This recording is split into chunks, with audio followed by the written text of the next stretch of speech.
আমাদের অ্যাকাউন্টসে একটা নতুন কনসেপ্ট এসেছে জিএসটি।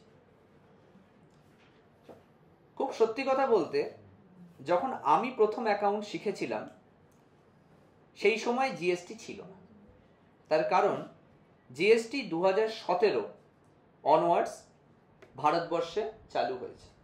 আমি প্রথম কমার্স শিখেছি 2015। তাই জন্য আমার স্টুডেন্ট লাইফে 11-12 জার্নিতে আমার জিএসটির জার্নালে কোশ্চেন আসবেই না।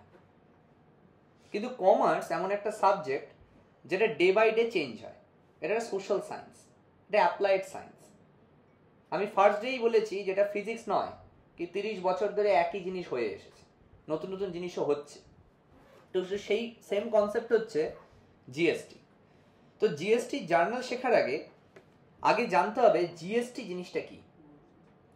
জিএসটির যদি আমি ফুল ফর্ম বলি তাহলে প্রথমেই সবাই বলবে goods and service tax. Goods and service tax হচ্ছে জিএসটির ফুল ফর্ম। তাই প্রথমেই বলা হবে যে 100% রং, এবং out of 2 or out of 1 you will get 0। কারণ কথাটা হচ্ছে গুডস অ্যান্ড সার্ভিসেস ট্যাক্স। সার্ভিসের সাথে একটা ইএস শব্দ থাকে, গুডস অ্যান্ড সার্ভিসেস ট্যাক্স। সেটা হচ্ছে ফুল ফর্ম। এই ট্যাক্সটা হচ্ছে একটা indirect tax. Why it is indirect? কারণ আমি তো আজকে ট্যাক্স স্ট্রাকচার পড়াইনি, আমি কস্ট স্ট্রাকচার পড়িয়েছি।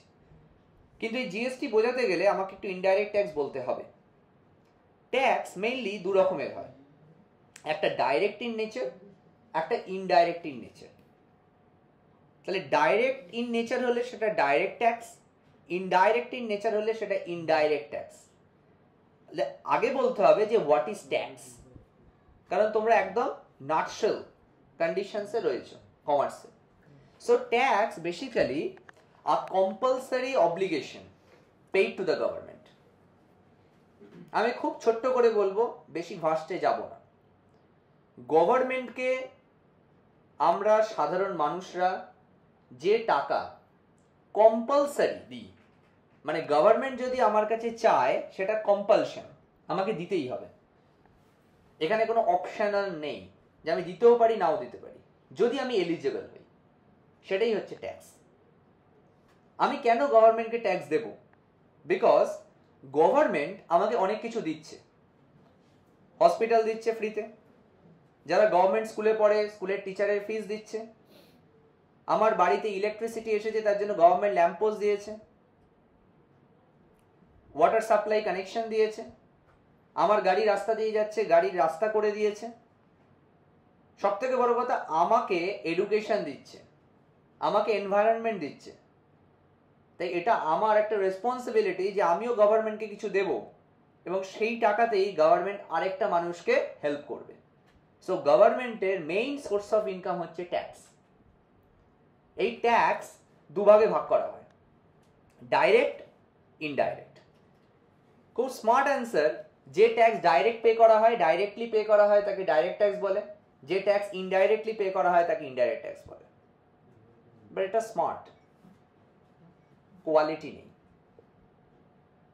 তাই জন্য হোয়াট ইজ ডাইরেক্ট ট্যাক্স? এই ডাইরেক্ট ট্যাক্স আর ইনডাইরেক্ট ট্যাক্সকে যদি আমি আলাদাভাবে ডিফাইন করতে চাই, তাহলে আমাকে দুটো অ্যানাদার টার্মিনোলজি জানতে হবে, ট্যাক্স বার্ডেন আর ট্যাক্স পেমেন্ট। বাংলায় যাকে বলে করের বোঝা আর করদান। যদি করের বোঝা যার ওপর আছে সেই যদি করটাকে পেমেন্ট করে, মানে আমার ট্যাক্স দেওয়ার কথা, আমি ট্যাক্স দিচ্ছি, সেটা হবে ডাইরেক্ট ট্যাক্স। যেমন একটা example, income tax. Income tax is an example of direct tax. Why? Income করছি আমি, ট্যাক্স দেওয়ার কথা কার? আমার। এই ট্যাক্সের বোঝাটা কার মাথার ওপর আছে? আমার মাথার ওপর। ট্যাক্সটা পে করছে কে? আমিই পে করছি।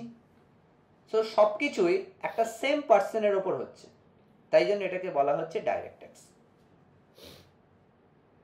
ইনডাইরেক্ট ট্যাক্স, যদি ট্যাক্স বার্ডেন আর ট্যাক্স পেমেন্ট ডিফারেন্ট পার্সনের ওপর হয়, তখন সেটা হবে ইনডাইরেক্ট ট্যাক্স। আমি একটা এক্সাম্পল দিয়ে বোঝাচ্ছি। আমি একটা দোকানে বিরিয়ানি খেতে গেছি, আমি বিরিয়ানিটা কিনলাম, দোকানদারকে বিরিয়ানির দাম দিলাম। ইনকামটা কে করলো? দোকানদার করলো। ট্যাক্সটা দেওয়ার কথা কার? দোকানদারেরই দেওয়ার কথা। ট্যাক্সের বোঝাটা কার? দোকানদারেরই বোঝা। কিন্তু বিরিয়ানির দামের সাথে আমি 5% ট্যাক্স আমিই পে করে দিলাম। এই ধরনের ট্যাক্সকে বলা হয় ইনডাইরেক্ট ট্যাক্স, যেখানে ট্যাক্স বার্ডেন দোকানদারের ওপর ছিল, কিন্তু ট্যাক্স পেমেন্ট আমার ওপর চলে এলো। তাহলে একটা ট্যাক্স আমি দোকানদারকে দিলাম, দোকানদার আমার হয়ে গভর্নমেন্টকে পৌঁছে দিল। This is indirect way, this is indirect tax. এই ধরনের ট্যাক্সকে বলা হয় ইনডাইরেক্ট ট্যাক্স। কেন হচ্ছে ট্যাক্সে এই কোশ্চেন্স কোনোদিন কাউকে করবে না, except the finance minister, because tax is a law. Tax কেন হচ্ছে এই কোশ্চেন্স কারোর কাছে অ্যান্সার নেই। যদি কোনো টিচার কখনো মনে করেন, কোনোদিন বলেন যে ট্যাক্সটা আমি বলছি আমার মতন করে, হয় সে ট্যাক্স বোঝে না, নাহলে সে পাগল। কারণ ট্যাক্স আমার বলার কিছু নেই। Government of India, union finance minister এবং ট্যাক্স কমিটির চেয়ারম্যান বা কমিটি সবাই মিলে যে ট্যাক্স করেছে সেইটা একটা রুলস। সেই রুলস অ্যান্ড রেগুলেশন প্রতি বছর চেঞ্জ হয় ফিনান্স অ্যাক্টে, বাজেটে, সেটা আমরা প্রত্যেকে মানতে বাধ্য। তাই কেন হচ্ছে এর অ্যান্সার নেই। আমি একটা বলতে পারি যে হয়তো এই কারণে হয়, ইজ এ অ্যাজাম্পশন, বাট যেটা হচ্ছে সেটা মানতে হবে। তাহলে ইনডাইরেক্ট ট্যাক্স হচ্ছে ট্যাক্স বার্ডেন একজনের ওপর, ট্যাক্স পেমেন্ট অন্যজনের ওপর। আমি বিরিয়ানির যে মালিক তাকে আমি পয়সাটা দিয়ে দিলাম, সে আমার হয়ে টাকাটা গভর্নমেন্টের কাছে পৌঁছে দিল, টাকাটা পে করলাম আমি, বাট টাকাটা দেওয়ার কথা তার। সো এই ইনডাইরেক্ট ট্যাক্সে আমরা যখন স্টুডেন্ট ছিলাম, মানে বিফোর 2027 ছিল ভ্যাট, ভ্যালু অ্যাডেড ট্যাক্স, একটা ট্যাক্স, তার নাম ছিল ভ্যাট। ভ্যাটকে সাবসিউম করে দেওয়া হলো, সাবসিউম করে মানে ভ্যাটকে তুলে দেওয়া হলো, তুলে দিয়ে এই জিএসটি কনসেপ্টটা আনা হলো। এত কথা কেন বলছি? কারণ একটা জিএসটি জার্নাল করতে আমার লাগবে 5 মিনিটস, বাট আমি যদি শুধু 5 মিনিটসের জার্নালটা করে দিই, সেই জিএসটি জার্নাল কারোর মাথায় ঢুকবে না ভালো করে। আগে তার এরাটা জানতে হবে। যখন আমার এই ভ্যাট কনসেপ্টটা ছিল, তখন ভ্যাটে কি হতো, একটা সাপোজ একটা প্রোডাক্টের ওপর 10%, একটা প্রোডাক্টের ওপর 10% কস্ট চার্জ করা হয়েছে। সাপোজ সে অ্যান এক্সাম্পল, যে একটা প্রোডাক্টের ওপর আমি 10% কস্ট চার্জ করেছি। সেই 10% কস্টটা আমি কিভাবে করতে পারি? ধরো একটা প্রোডাক্ট 3টে চ্যানেলের মাধ্যমে, একটা প্রোডাক্ট 3টে চ্যানেলের মাধ্যমে এন্ড ইউজারের কাছে যায়। কারণ একজন প্রোডিউসার এ, সে প্রোডাক্টটা দিচ্ছে একজন হোলসেলার বি কে, সেই প্রোডাক্টটা বি দিচ্ছে একজন রিটেলার সি কে, সেই প্রোডাক্টটা সি এর থেকে আমি কিনছি। এইরকম সিচুয়েশনে যদি প্রোডাক্টটার দাম 100 রুপিস হয় আর ভ্যাট যদি 10% হয়, তাহলে কি হতো, 100 এর ওপর 10% অ্যাড করে বি এর কাছে প্রোডাক্টটার দাম হতো 110। বি এর থেকে যখন সি নিত, আবার 10% চার্জ করা হতো, প্রোডাক্টটার দাম হয়ে যেত 110 প্লাস 11 121। 110 এর উপর 10%। তারপরে আবার 121 থেকে যখন প্রোডাক্ট এখানে আসতো, তখন 121 প্লাস 121 এর 10%। এইভাবে প্রোডাক্টটার দাম অনেক বেড়ে যেত। এবং দেখো ট্যাক্স অন ট্যাক্স একটা কনসেপ্ট এখানে চলে আসছে। ট্যাক্স অন ট্যাক্স একটা নতুন কনসেপ্ট এখানে আসছে, যেটা ট্যাক্স অন ট্যাক্স কনসেপ্ট। এই ট্যাক্স অন ট্যাক্স কনসেপ্টটাকে জিএসটি এসে অনেকটা সাবসিউম করেছে, রিল্যাক্স করেছে, যেটাকে বলা হতো ক্যাসকেডিং এফেক্ট। এগুলো অনেক বড় বড় টার্ম, মাথায় ঢুকবে না, ঢোকানোর দরকার নেই। ক্যাসকেডিং, ক্যাসকেডিং এফেক্ট, যে প্রোডাক্টের দাম অনেক বেড়ে যাচ্ছে, তাই জন্য জিএসটি কে আনা হলো। তা জিএসটি এনে কি করবে? এই যে গুডস এন্ড সার্ভিসেস ট্যাক্স কে আনা হলো, আরো অনেক কারণে আনা হয়েছে, এটা একটা বড় কারণ। গুডস এন্ড সার্ভিস ট্যাক্স এসে কি করবে, এই জিএসটি দুটো ভাগে ভাগ করা হয়েছে, একটা ইনপুট ট্যাক্স, একটা আউটপুট ট্যাক্স। একটা ইনপুট ট্যাক্স, একটা আউটপুট ট্যাক্স। এটা কিন্তু জিএসটি স্ট্রাকচারাল ডিফারেন্সিয়েশন। জিএসটির অনেক ভাগ আছে, সেটা central GST, state GST, union territory GST, সেগুলোতে আসছি না, সেগুলো আমাদের জার্নালের খুব একটা বিষয়বস্তু ফার্স্টে নয়। কিন্তু মেইন এই কনসেপ্ট থেকে যে জিএসটির সেগ্রিগেশন, ট্যাক্স স্ট্রাকচারের যে সেগ্রিগেশন, সেই সেগ্রিগেশন হচ্ছে ইনপুট ট্যাক্স, আউটপুট ট্যাক্স। এইটা জিএসটি তে এলো। কেন এলো? যাতে এই মিডলম্যান গুলোর বার্ডেনটা কমে। এন্ড ইউজারের বার্ডেন কমেনি, কারণ যে এন্ড ইউজ করছে সে প্রোডাক্টটা কনজিউম করছে। আমি প্রোডাক্টটা আইদার খাচ্ছি অথবা প্রোডাক্টটাকে আমি ইউজ করছি, ভোগ করছি, তো আমি তো ট্যাক্স দেবই। কিন্তু মাঝখানে যারা বিজনেস করছে প্রোডাক্টটাকে, তারা কেন এটার উপর ট্যাক্স দেবে? তারা তো প্রোডাক্টটাকে ইউজ করছে না, তাই জন্যই জিএসটি কে আনা। তাই এই ক্যাসকেডিং এফেক্টটাকে রিমুভ করার জন্য দুটো কনসেপ্ট এলো, একটা হচ্ছে ইনপুট ট্যাক্স কনসেপ্ট, একটা আউটপুট ট্যাক্স কনসেপ্ট। কিভাবে এলো? যদি আমি এই জিনিসটাকে মুছে দিই খুব সহজ ভাবে, 100 টাকার গুডসটা এখানে যখন এসেছে, তখন বি এ কে 100 প্লাস 10 টাকা দিয়েছে, 110 টাকা। তার মধ্যে এ কি করেছে, গভর্নমেন্টের কাছে 10 টাকা পাঠিয়ে দিয়েছে বি এর হয়ে। এর প্রোডাক্টটার দাম 100 টাকা, এ বি কে প্রোডাক্টটা বিক্রি করেছে 110 টাকায় ট্যাক্স নিয়ে। 110 মানে কিন্তু প্রফিট নেই, প্রফিট 100 এর মধ্যেই আছে, ট্যাক্স হচ্ছে 10 টাকা। যে ট্যাক্সটা বি দিয়েছে, এ কি করেছে, বি এর এই 10 টাকাটা গভর্নমেন্টের কাছে পাঠিয়ে দিয়েছে, গভর্নমেন্ট পেয়ে গেছে। বি যখন এই 110 টাকার প্রোডাক্টটা সি কে দিয়েছে, সি তখন কি করেছে, 110 প্লাস 11 টাকা বি কে দিয়েছে।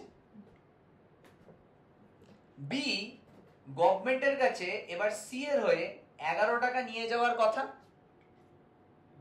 11 টাকা নিয়ে যাওয়ার কথা, কিন্তু বি আর 11 টাকা নিয়ে যাবে না। বি বলবে, আমি তো আগে ভাই 10 টাকা দিয়ে দিয়েছি, এখন আমি আর 1 টাকাই দেব, এখন আমি আর 10 টাকা দেব না। কারণ সি আমাকে 11 টাকা দিয়েছে, বি এর কাছে প্রোডাক্টটা সি কিনছে, সি তারপর কি করছে বি কিন্তু জানে না। তাই বি এর লজিক, আমি তো প্রোডাক্টটাকে ইউজ করলামই না, তাহলে why I should pay ₹10? No, কেনার সময় আমি 10 টাকা ট্যাক্স দিয়েছি, আজ আমার থেকে সি কিনে নিচ্ছে প্রোডাক্টটা 11 টাকার ট্যাক্স দিয়ে, আমি 11 টাকাই গভর্নমেন্টকে পৌঁছাবো, কিন্তু অলরেডি আগে 10 টাকা পৌঁছে দিয়েছি, তাই এখন আর কত টাকা পৌঁছাবো, 1 টাকা। এই যে 10 টাকা ছাড়টা পেলো, এই 10 টাকাকে বলা হয় ইনপুট ট্যাক্স, আর আউটপুট ট্যাক্স হচ্ছে 11 টাকা। 10 টাকা হচ্ছে ইনপুট ট্যাক্স, মানে যে প্রোডাক্টটা মিডলম্যান কিনে আনার সময় যে ট্যাক্সটা পে করেছিল, সেইটা হচ্ছে ইনপুট ট্যাক্স। আর সেই প্রোডাক্টটাই যখন মিডলম্যান বিক্রি করলো এবং যে কিনে নিয়ে গেল তার থেকে যে ট্যাক্সটা গিয়ে পৌঁছাতে যাচ্ছে, সেটা হচ্ছে আউটপুট ট্যাক্স। আর এই যে এই 11 থেকে 10 বাদ হলো, এই যে -10 এর কনসেপ্ট, এই কনসেপ্টকে বলা হয় আইটিসি, ইনপুট ট্যাক্স ক্রেডিট। তাহলে কি হলো, এই মিডলম্যানের উপর আর চাপ পড়লো না। সেম জিনিসটা সিও করবে, সি যখন আবার ডি কে বিক্রি করবে, ডি সাপোজ সে 12 টাকা ট্যাক্স দিয়েছিল সি কে, সি কি করবে, এই 12 টাকা গভর্নমেন্টকে আর পৌঁছাবে না, 2 টাকা। সি বলবে, আমি তো অলরেডি আগে একবার 11 টাকা পৌঁছে দিয়েছি, তাহলে আমি এখন আর 1 টাকা পৌঁছাবো। তাহলে সিও নিজের পকেট থেকে 1 পয়সাও ট্যাক্স দিল না, বিকজ সি প্রোডাক্ট ইউজ করেনি।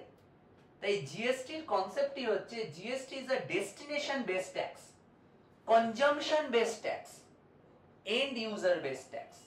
যে লাস্ট ইউজ করবে, যে লাস্ট প্রোডাক্টটাকে কনজিউম করবে, সেই শুধুমাত্র ট্যাক্সটা পে করবে। মিডল ম্যান কোন রকম ট্যাক্স পে করবে না। এতে কি হলো? মিডল ম্যানদের ট্যাক্স বার্ডেন কমলো, ট্যাক্স অন ট্যাক্স হলো না। এর জন্যই জিএসটি কে আনা হলো, এটা একটা বড় কারণ। এছাড়াও আরো অনেক রকম কারণ আছে। তাহলে আমাদের কনসেপ্ট, এবার আমরা বিজনেসের ভিউ পয়েন্টে আসছি। আমাদের যে কনসেপ্টটা ছিল জার্নাল, সেই জার্নালের কনসেপ্টে আমরা আসছি। যদি জার্নালের কনসেপ্ট আমি করি, তাহলে ইনপুট আর আউটপুট কনসেপ্ট আমি পেলাম। তাহলে খুব ভালো কথা, সবাই মন দিয়ে শোনো। ধরো মিস্টার বি পারচেজ করেছে 10,000 টাকার গুডস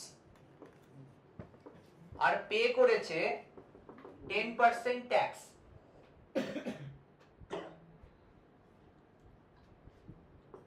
ফ্রম এ।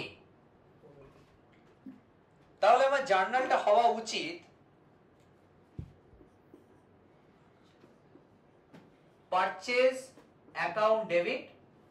যদি আমার এখানে জিএসটি কনসেপ্ট না থাকতো, যদি আমার অঙ্কে জিএসটির কনসেপ্ট না থাকতো, তাহলে আমরা কি করতাম? Purchase account debit 10,000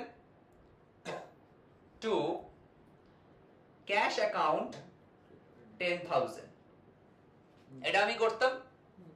purchase account debit 10,000 to cash account 10,000।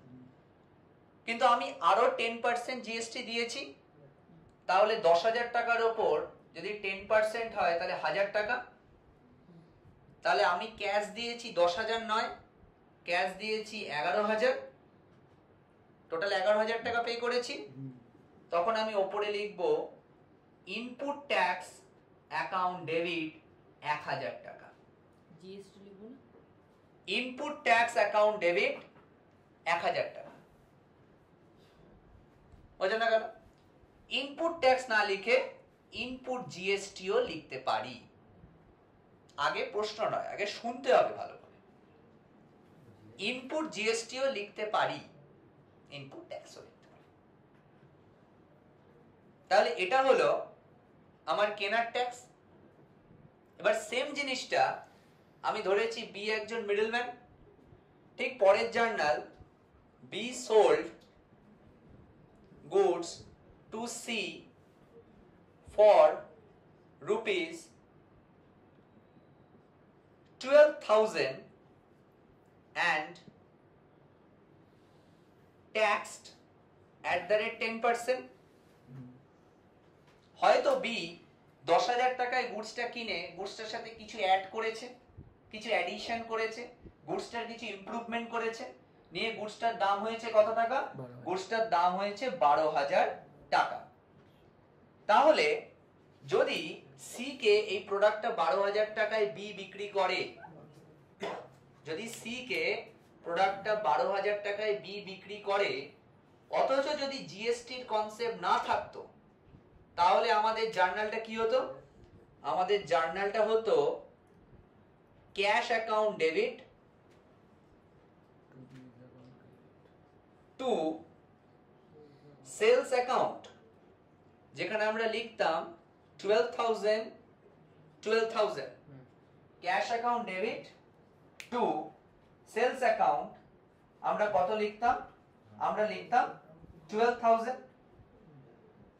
এইবার কনসেপ্টটা হচ্ছে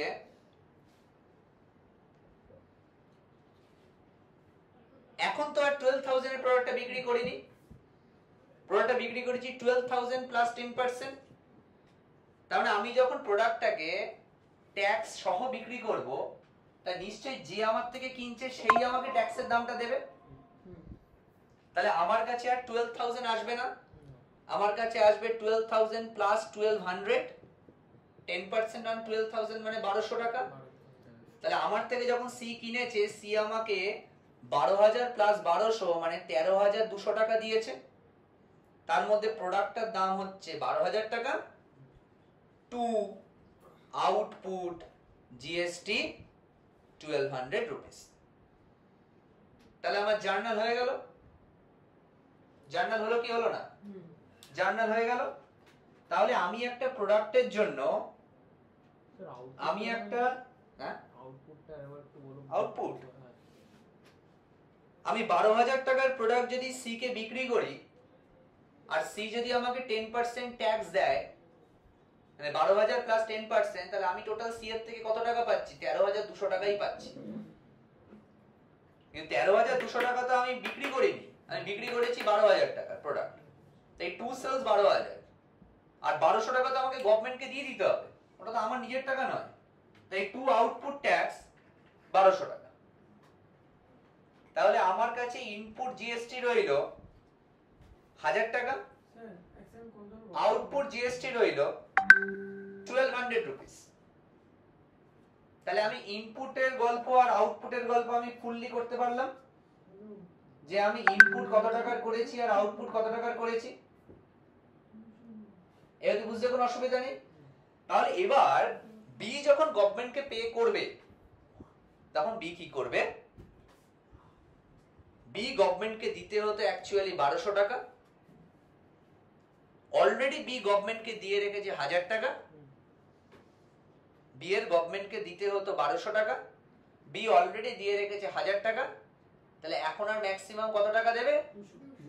200 টাকা। এইটাই হচ্ছে আমাদের যেটুকু জিএসটি আছে ক্লাস 11 এর, এবং ক্লাস 11 এ জিএসটি নেই, ক্লাস 11 এর অ্যাকাউন্টেন্সিতে as a journal input tax আর আউটপুট ট্যাক্সের গল্প সেইটুকু হচ্ছে এইটুকু। এবারে এই জিএসটিটা দুটো তিনটে ভাগে ভাগ হয়, কখনো এসজিএসটি, কখনো সিজিএসটি, কখনো ইউটি জিএসটি। সেটার সাথে জার্নালের কোনো ডিফারেন্সিয়েশন হবে না, সেটা ইনপুট জিএসটির আগে এস ইনপুট জিএসটি হবে, মানে ইনপুট এসজিএসটি, ইনপুট সিজিএসটি। এবার কখন এস হবে কখন সি হবে সেটা পরে বলবো, একদিনে সবটা বললে ব্যাপারটা ঘেটে যাবে। এইটুকু হচ্ছে এনাফ ফর জিএসটির অ্যাকাউন্টিং ট্রিটমেন্ট।